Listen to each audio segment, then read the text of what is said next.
Kamanda Peoples. Mheshimiwa Chifu wa Wangoni, ndugu yangu John Heche, Katibu Mkuu, viongozi wa kanda ya Kusini Songea, asalamu alaykum. Kwanza nimshukuru Mwenyezi Mungu kwa kunijalia jioni hii mimi na nyinyi kuweza kukutana kwenye uwanja. Niwashukuru sana wananchi wa Songea kwa mapenzi makubwa mlionayo kwa chama chenu. Mumevumilia mrefu, mumesimama muda mrefu, lakini hii yote inathibitisha mahaba makubwa mliokuwa nayo kwa chama na mwenyekiti wenu Tundu Lissu. Naomba mjipongeze sana. Tuna dakika 40. Sasa dakika 40 na chifu wenu mlomtawaza leo hapa hazimtoshi.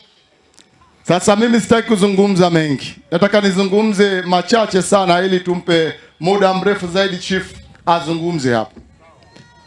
Jambo la kwanza, nataka niwape salamu kwa ndugu zenu wa Zanzibar. Niwahakikishie kwamba chama kipo salama Zanzibar, licha ya msaliti Said Issa kufungua kesi nyingine.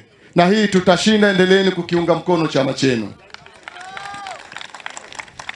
Jambo la pili, chama chochote kile kilichoanzishwa kwa mujibu wa sheria, madhumuni yake makubwa ni kushika dola. Na sisi wanachadema madhumuni yetu ni kushika nini? Dola. Lakini dola tusiwe kama CCM. Hiyo hapana kwa wanachadema wote. Lazima tuingie katika kuchukua mamlaka na uwezo nao kwa mkono na watu wengi kwa njia za amani na njia za kidemokrasia. Sasa lazima tuingie katika mitego kusababisha chama chetu kifutwe. Naomba sana muwakatae, hao sio watu wazuri kwa chama hichi. Hao si watu wazuri kabisa. Lazima tusafi siasa za kistaarabu, tuko tuwaambie ukweli CCM, tuwamwambie ukweli Samia kwamba unatufanyia si haki, lakini msiingie katika majaribu ya kukichafua hichi chama ili sheria ikatubana zaidi. Nadhani mnanielewa. Ndugu zangu, Chadema tuna wajibu mkubwa wa kuongoza kwa sababu CCM imeshindwa kujiongoza na imeshindwa kutuongoza. Nadhani mnanielewa.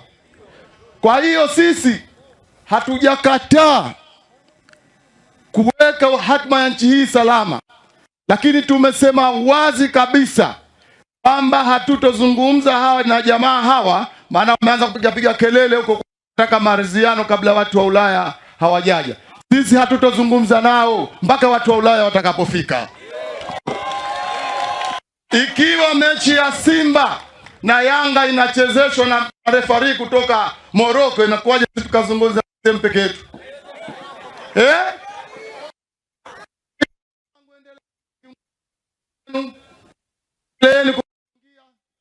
Na msife moyo.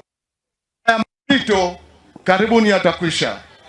Hayo machache ni kuombe chifu wa Wangoni ndugu yangu John Heche, uje uzungumze na taifa, uje uzungumze na hadhara hii. Karibu sana ndugu yangu John Heche.